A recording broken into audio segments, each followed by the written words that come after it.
हाँ, जब मैंने पहले ही बताया था, अंधभगत बहुत ज्यादा खुश थे। मैं ये कह रहा, देश की अगर तुम्हें प्रमाणिकता देनी है या राष्ट्र भगत का तुम्हें किसी को दर्जा देना है तो पेट्रोल पंप पे 2 रेट लगवा दो। एक तो 100 रुपए लीटर वाला जो हम गिरवा ही रहे हैं, एक 500 रुपए लीटर गिरवा। जो राष्ट्र भगत होगा, जिसे हिंदू राष्ट्र चाहिए, वो 500 रुपए लीटर तेल गिरवाएगा। डलवा लो। इसलिए मैं ये कहना चाहता हूँ कि हिंदू राष्ट्र बनेगा कैसे? हिंदु लोग है कितने भारत के अंदर? जो हिंदू लोग हिंदू राष्ट्र की डिमांड कर रहे हैं। भाई मुसलमानों को चल भेज दिया, बंगाल भेज दिया, वहां पाकिस्तान भेज दिया। बाकी के जो 67% दलित समाज है, उस दलित समाज को तो हिंदू नहीं माना जाता। आप मंदिर में नहीं जाने दोगे। देश का प्रथम नागरिक राष्ट्रपति रामनाथ कोविंद अगर वाराणसी जाते, मैं वहां था, तो गंगा जल से मंदिर को धोया जाता है। तो जब मंदिर को धोया गया तो फिर तो मंदिर अपवित्र हो गया ना। आपको घड़े से पानी नहीं पीने दिया जा सकता। अगर एक दलित आदमी घोड़े पे बैठ करके अपनी बरात निकाल रहा है तो उसको मार दिया जाता है। दलित की बेटी के साथ बलात्कार किया जाता है। तो दलित कहाँ गए? 65% ये खत्म हो गए संविधान के हिसाब से। 65% ही हो गए। पहले हिंदू राष्ट्र वाली मैं बात बता रहा हूँ आपको, तो 65% ही हो गए। अब एक काम करो, नीचे को चले जाओ, यानी कि नीचे का हिस्सा भरेगा पूरे भारत का 65% इधर हो गए। फिर हमारे जैसे भी है भारतीय लोग जो जाति धर्म के आधार पर भेदभाव नहीं करते, तो हम भी जाएंगे। सिख और ईसाई भी हो गए। सिखों को कह रहे सिख तो खालिस्तानी की मांग करे, वो करे, वो भी अलग हो गए। अब ये रह गए कितने? 2%। इन 2% को वहां भेज दो तुम जम्मू कश्मीर में, तो जम्मू कश्मीर की समस्या का भी हल हो जाएगा, हिंदू राष्ट्र भी घोषित हो जाएगा ऊपर से ही ना। वहां भेज दो। सही है। हम जो कर रह रहे हैं, जिस तरीके से हम रह रहे हैं भारत में, वहां रहने दो। हिंदू मुसलमान बुरे नहीं है। तुम मुझे एक दिन के लिए इस देश का प्रधानमंत्री बनाओ, इस देश में कभी दंगे नहीं होंगे जीवन में। जितने लोग भड़काऊ भाषण देते हैं, जो हिंदू मुस्लिम की बात करते हैं, उनको सारू जेल में गिर दो, फांसी चढ़ा दो। देश के अंदर भाईचारा कायम हो जाएगा। गांधी जी की हत्या भी तो इसलिए कराई गई।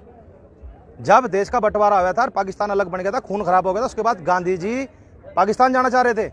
लेकिन ये कुछ लोग आरएसएस वाले, इन लोगों ने तो मर्डर किया इसलिए कि कहीं ऐसा संबंध ना हो जाए जैसे भारत नेपाल के थे, जहां हिंदू मुस्लिम का भेद है, वहां तो हिंदू मुस्लिम में करवा दिया। मणिपुर में देख लो क्या करवाया, वहां दलित वर्षी दूसरे करा दिए। तो वहां तो मुसलमान नहीं था, तो वहां दंगे क्यों हुए? भाई मैं मानता हूं, चलो हिंदू मुस्लिम के दंगे होते हैं, तो लेकिन मणिपुर में कैसे हुआ? और फिर पंजाब के अंदर करवा दिए थे। आरएसएस वाले तो झंडा ठा करके गए थे, होंगे खालिस्तान वाले हो गए, ये होगा खालिस्तान मुर्दाबाद, आमने सामने। भाजपा के काम है ये, क्या काम करे? ये चोर है। ये आवेंगे, झंडे लहराएंगे, रोड़े तार देंगे, चले जाएंगे, दूसरा आदमी देखना होंगे, तमाशा क्या हुआ क्या हुआ, आपस में गुट बच जा बस। एक बागेश्वर धाम वाला भी हिंदू राष्ट्र की मांग कर रहा है। किसी बाबा को आज तक जेल में है। किसी बाबा को आज तक न्यूज चैनल पे नहीं दिखाया गया, उसका प्रोग्राम कहाँ चल रहा है। अब एक भाजपा का नवा एजेंडा बागेश्वर धाम, वो प्रिंसिपल बना हिंदू राष्ट्र घोषित करने का, तो उसको पूरा प्रमोट किया जा रहा, उसका धंधा चल रहा, चमक रहा है। जिस दिन भाजपा जाएगी उसका भी इलाज दूसरी सरकार रद्द कर देगी उसी दिन। खालिस्तान की डिमांड मुसलमानों के नहीं, दूसरी पार्टी के साथ भी, मुसलमानों के साथ तो करते कहते दूसरी पार्टी। बता दो उनका काम क्या है? अत्याचार करना। भाई हिंदू मुस्लिम का इन्होंने भेदभाव करा, तो मुसलमानों को दबा दो। जो काम 75 साल तक कांग्रेस ने करा वही खेल खेल ली। 70 साल तक कांग्रेस ने खेल खेला। ये मुसलमानों को कहा तुम हमें वोट दो, नहीं तो थारे पे हिंदू कब्जा कर देंगे। अब हिंदू के अंदर इतना भय बैठा दिया भाजपा ने, कहला तुम हमें वोट दो, नहीं तो मुसलमान थारे पे कब्जा कर लेंगे। और जाने के बाद क्या हो रहा है कि जैसे तुम उत्तर प्रदेश में जाओगे, जत्सवार क्या कहा, मुसलमान ओए चुप, देख मुसलमान ठीक है ना, चुप है ना, खामोश है ना, देख मुंह तो ठारा पर, देख अजान तो नहीं हो रही, देख। यानी कि बस वो एक स्पेशल बिरादरी को दबाया जाना, और किसी चीज को इतना प्रेशर नहीं देना चाहिए। क्योंकि आपने देखा बचपन में हम छोटे छोटे पिल्ले पालते थे, कुत्ते के पिल्ले, उसका हाथ मारते थे ऐसे, वो भोंकता था भो भो भो, तो कई बार ना घूम कर काट भी लेता, इतना चरचरा हो जाता था। तो इतना भी प्रेशराइज नहीं करना चाहिए। कह रहा हूँ जहाँ भी दंगा होगा, जहाँ कोई ऐसे केस होगा, भाजपा कराती है। इसकी पूरी जिम्मेदार भाजपा है। अगर देश के अंदर दंगा होता है तो भाजपा कराती है। क्योंकि भाजपा क्या करेगी, इधर से भड़काऊ भाषण देंगे, हिंदू तुम एक हो जाओ, तुम एक हो जाओ, दूसरी तरफ से दूसरा। इनका भी एजेंट है ओवैसी, वो भी लग जाता है अपने वालों को भड़काने। तो जितने भड़काऊ लोग हैं ना, चाहे भाजपा के हो या दूसरी पार्टी के हो, इनको तो जेल में घेर गया, और इनका तो गोला लाठी देगा, पूरा लठ बजा बजी जाके इलाज हो इनका। तो हम खड़े होकर के यहाँ से इंसाफ मांग रहे हैं इन बहनों के लिए। और एक बलात्कारी जिसको पास्को एक्ट के तहत मुकदमा लग रहा है, वो बाहर खुला घूम रहा है, वो जवाब दे रहा है। तो यही तो फर्क हो रहा है भाई। देश के अंदर कानून दो चल रहे हैं, एक भाजपा का कानून चल रहा है, एक संविधान का कानून चल रहा है। अगर यही मुकदमे मेरे ऊपर होते तो संविधान के तहत से मुझे पुलिस उठा करके ले जाती, अब तक मैं जेल में होता। और भाजपा के कानून के हिसाब से ब्रजभूषण बाहर है।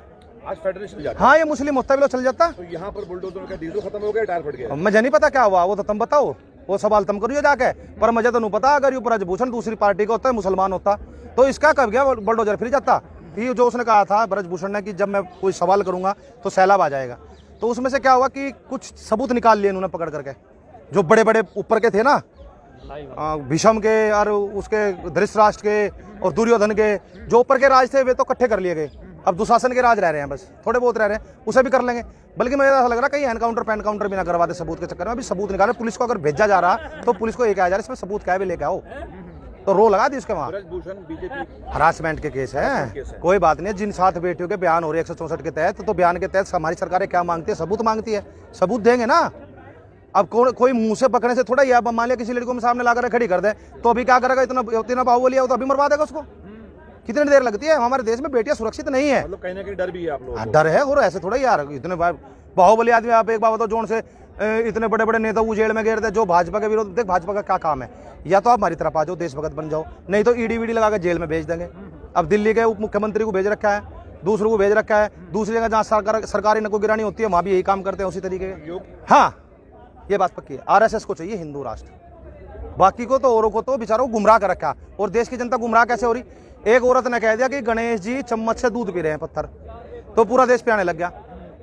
तो आरएसएस वाले ने जाकर कहा कि हिंदू खतरे में, तो सबने सोचा हिंदू खतरे में। हमारे देश की जनता भोली है, अब ये समझ रही है इस बात को। कहला नहीं वो चीज भी गलत थी, पत्थर का भी दूध नहीं पी सकता। इनका आंदोलन में पूरा साथ देंगे पहलवानों का। पूरे देश का हर आदमी, हर साधारण व्यक्ति, हर युवा और किसान और मजदूर दिल्ली के अंदर होगा। और सरकार को अल्टीमेटम दे रखा है, या तो इन बच्चों की जल्दी से सुन लो, नहीं तो 5 लाख ट्रैक्टर भी हैं, 25 लाख किसान भी यही हैं। ब्रजभूषण को कौन नहीं हटा रहा? सरकार नहीं हटा रही। सरकार क्यों नहीं हटा रही? सरकार की नीतियां गलत है, या सरकार के कुछ राज है उसके पास। और हम क्या कहते हैं? हमारी भी लड़ाई सरकार के विरुद्ध नहीं है। हमारी जो लड़ाइयां हैं, जो काम चल रहे हैं, जो कार्रवाई हो रही है, जो गलत नीतियां, गलत नीतियों के विरुद्ध लड़ाई है हमारी भी। हम ये नहीं कहते कि हमारी लड़ाई सरकार के साथ है, सरकार की गलत नीतियों के विरुद्ध लड़ाई है हमारी।